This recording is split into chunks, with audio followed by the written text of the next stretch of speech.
There's another element that kids miss today, and that's spankings. I learned this in the grocery store one day. That's why I don't go to supermarkets, because anything can happen in a grocery store, and it probably will. A lady had told her son 7 times, "You can't have these Skittles." And the little kid decides to throw a tantrum, and he takes those Skittles and hits his mother right between the eyes.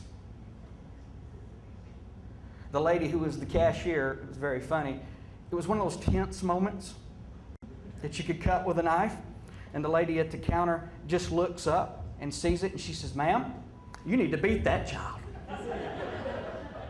I had already took 2 steps to administer punishment before I realized it wasn't mine.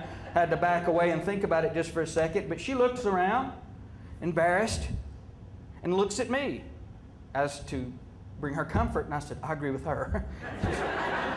that deserved one, no doubt about it.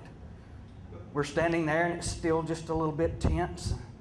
I had one of those flashbacks, because she comes to this little child and says, "Now, Troy, that was not the nice thing to do."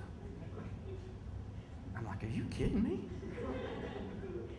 Let me give you what would happen if I did that to my mother at the grocery store. My mother would not say, "No, Van Gogh, that was not the nice thing to do." No, here's what you'd hear at the grocery store if I did that.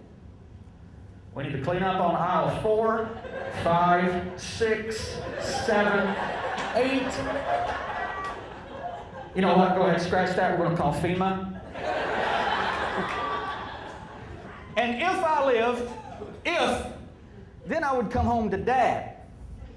Big word here, if. And you know it's over when your mother starts no longer claiming ownership. If you ever hear your mother say, "Guess what your son did today? It is over. There's no more negotiation whatsoever." But you know something? Moms are very special. And you know, when you spell mom backwards, you've got mom. And mom will always be there for you, but only one word really describes her. Thank you, Mom.